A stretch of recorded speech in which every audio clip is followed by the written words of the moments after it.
ini. Hati-hati, dihidrogen monoksida digunakan dalam laboratorium ini. Kalau yang ini, jangan memancing, mengandung banyak dihidrogen monoksida. Ini lagi, dihidrogen monoksida adalah asam dengan pH 7. Apa sih sebenarnya dihidrogen monoksida? Itu air loh saudara-saudara. Jadi kalian nggak akan ketipu lagi kalau ada tanda-tanda seperti ini ya. Ya iyalah, digunain air dalam laboratorium karena untuk mencuci tangan aja butuh air.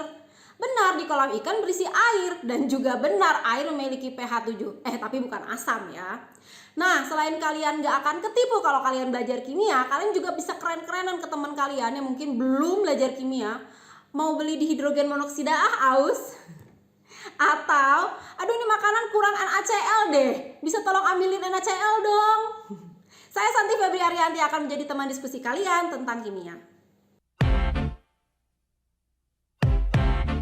Pertama, kimia ini punya simbol-simbol untuk tiap unsur yang sudah kita bahas di video sebelumnya. Ada nitrogen dengan lambang N, silikon dengan lambangnya Si, karbon dengan lambangnya C, dan lain sebagainya. Unsur-unsur berikatan dengan indah membentuk molekul yang setiap jenis punya cara penamaannya sendiri. Ada senyawa biner, senyawa ion, tata nama senyawa asam, basa, dan tata nama trivial. Kita bahas satu persatu ya. Pertama-tama kita untuk penamaan senyawa kimia ini harus hafal bahwa mono sama dengan 1, di sama dengan 2, tri sama dengan 3, tetra sama dengan 4, penta sama dengan 5, heksa sama dengan 6, hepta sama dengan 7, okta sama dengan 8, nona sama dengan 9, dan deka sama dengan 10. Nah, sekarang baru kita bisa masuk ke bagaimana sih tata nama untuk senyawa biner, yaitu senyawa ini sebenarnya yang paling mudah. Tinggal tulisin nama dari masing-masing unsur, sesuaikan dengan jumlah unsur, ditambah belakangnya dengan ida. Contohnya di sini kita punya NO. N adalah nitrogen, O adalah oksigen. Jadi tinggal nitrogen oksida. Kemudian di sini, jadi mono di sini bisa juga mono nitrogen monoksida, tapi biasanya mono itu tidak dituliskan. N2O3 atau dinitrogen trioksida, di-nya itu bisa dihilangkan menjadi nitrogen trioksida. Kemudian ada NO2. Tentu saja nitrogen dioksida. Kemudian ada N2O4 dinitrogen tetraoksida atau nitrogen tetraoksida. Nama senyawa ion. Untuk penamaan senyawa ionik, nah ini nih. Logamnya itu bilangan oksidasinya atau muatan ionnya itu sangat penting karena logam itu bisa memiliki lebih dari satu bilangan oksidasi. Contohnya di sini kita punya Cr2O3. Berarti namanya adalah krom. Tentu saja muatan logam kromnya dan oksida. Muatan krom ini di sini adalah 3 positif, berarti ditulis krom 3 oksida. Nah, untuk muatan yang lain dari krom, biloks yang lain dari krom di sini 2+, yaitu CrO2. Ditulisnya krom 2 oksida. Bagaimana dengan ion yang memang muatannya sudah tertulis dengan jelas? Contohnya di sini Mn2+. Gampang saja, kalau ion tinggal ditulis depannya ion. Ion mangan 2. Tata nama asam. Mudah ya, ini tinggal tambah kata asam di depan. Ciri khasnya untuk rumusnya ini, rumus molekulnya ini ada H di depannya. Oke, jadi tinggal ditambah asam, kemudian unsur di belakangnya tambah ida. Contohnya HF asam fluorida, HCl asam klorida. Kalian udah biasa ini ya, mungkin dari SMP pun kalian udah tahu tentang ini. Kemudian kalau dia bergabung dengan oksigen, nah ini nih, ini harus dihafalin ya, karena berbeda-beda. Yang O-nya 1 dia bergabung dengan O-nya 2 ya. Contohnya di sini HClO namanya adalah asam hipoklorit. HClO2 namanya asam klorit, HClO3 asam klorat, HClO4 asam perklorat. Ini kalian harus hati-hati karena semakin banyak semakin banyak oksigennya, artinya kekuatan asamnya semakin tinggi. Contohnya di sini H2SO3 adalah asam sulfit, H2SO4 adalah asam sulfat. Di mana H2SO4 ini terkenal sebagai asam yang kuat, asam kuat. Tapi kalau asam sulfit adalah asam lemah. Untuk kemudian ada tata nama basa. Tata nama basa ini rumusnya ini ciri khasnya ada OH.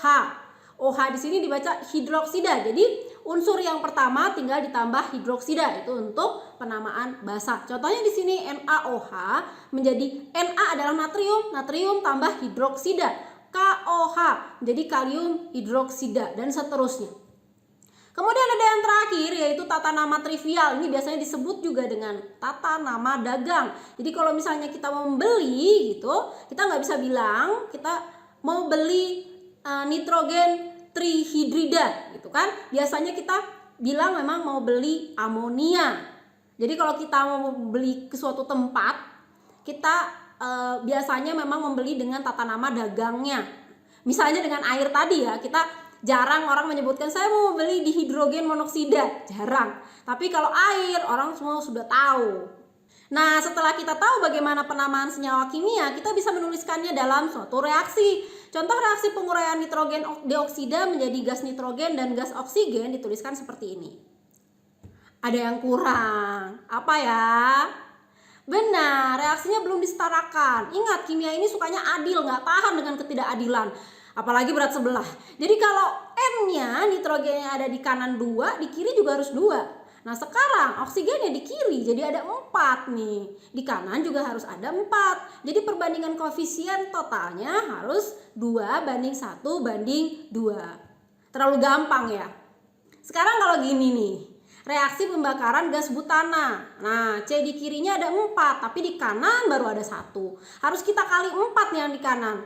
H di kiri ada 10. Di kanan harus 10 juga. Nah, berarti yang di sebelah kanan harus dikali 5. Sekarang O di kanan udah ada 13, berarti harus dikali berapa yang sebelah kiri agar jadi sama dengan sebelah kanan harus sama 13? Ya gampang, tinggal dikali 13 per 2. Nah, biar pecahannya hilang, gak enak lihatnya ya, kita kali semua dengan 2. Jadinya nanti 1 molekul butana ditambah 13 molekul gas oksigen akan menghasilkan 4 molekul gas karbon dioksida dan 10 molekul air. Dari sini kita tahu untuk menyetarakan reaksi kimia kita juga butuh strategi ya. Kalian yang suka main game puzzle gitu pasti suka. Gimana strateginya? Nih kita punya mantra. Mantranya gimana? Paling sedikit, paling awal, paling banyak, dan unsur bebas terakhir. Paling sedikit, paling awal, paling banyak, dan unsur bebas terakhir. Coba yuk terapin mantra itu di soal ini. Kita punya KMNO4 ditambah H2O2 ditambah H2SO4 menghasilkan MnSO4 ditambah K2SO4 ditambah H2O ditambah O2. Nah, ini adalah reaksi pembentukan oksigen tentunya. Nah, kalau ada soal gini nggak usah langsung bingung dulu. SO4-nya jangan kita pisah, kita jadiin aja kesatuan yang tidak terpisahkan. S dan O4 udah jadi soulmate. Dari mantra kita harus nyari nih unsur bebasnya nih yang mana ya? Iya, oksigen di sini unsur bebasnya, jadi itu terakhir aja nanti kita setarain. Nah, sekarang apa dulu nih yang kita setarain? K dulu ya. K-nya di kanan ada 2, di kiri masih 1. Ya udah, di kiri kali 2 aja. Mangan di kiri jadi ada 2 dong, di kanan harus dikali 2 biar sama 2 juga. Kemudian SO4 di kanan ada 3, di kiri baru 1, jadi kali 3 aja yang di kiri. Nah sekarang hidrogennya jadi ada 8, di kanan baru 2, harus dikali 4 dong yang di kanan. Nah sekarang yang terakhir adalah unsur bebasnya oksigen. Sekarang O-nya ada 10 di kiri, di kanan ada 4 ditambah berapa? 4 ditambah berapa? Biar sama dengan 10. Iya, 6 ya. 4 ditambah 6 jadi 10. Berarti sekarang gimana biar O2-nya itu yang unsur bebasnya ini totalnya harus ada 6. Berarti harus dibagi 2. Jadi koefisien untuk oksigen 3. Reaksi kimia itu ada yang dinamakan reaksi pembakaran, di mana selalu melibatkan oksigen menghasilkan karbon dioksida dan hidrogen. Namun jika yang terjadi adalah pembakaran tidak sempurna, akan dihasilkan zat samping karbon monoksida yang sangat berbahaya. Inilah yang sering menyebabkan kasus kematian bayi yang ditinggal sendiri di mobil dalam keadaan AC-nya dinyalakan. Maksud orang tuanya sih baik ya, biar bayinya bisa tidur lelap di mobil yang gak kepanasan selagi orang tuanya belanja. Nah, kenapa sih kok bisa anak tersebut mati lemas? Karena C CO atau karbon monoksida lebih ringan dari karbon dioksida sehingga darah lebih mudah mengikat karbon monoksida dibandingkan karbon dioksida. Akibatnya darah akan kekurangan oksigen dan otomatis anak tersebut bisa mati lemas. Akan sering dibahas juga reaksi netralisasi di mana asam dan basa membentuk garam dan air. Ada reaksi pembentukan, penguraian, pertukaran dan yang lainnya. Oke, setelah sekarang kita bisa main game dengan membagi sama rata unsur-unsur kimia di kanan dan di kiri, sekarang kita bisa naik tingkat ke game yang lebih tinggi yaitu stokiometri. Kapan? Sabar di video selanjutnya. Jangan lupa like dan subscribe channel ini ya. Thank you for watching.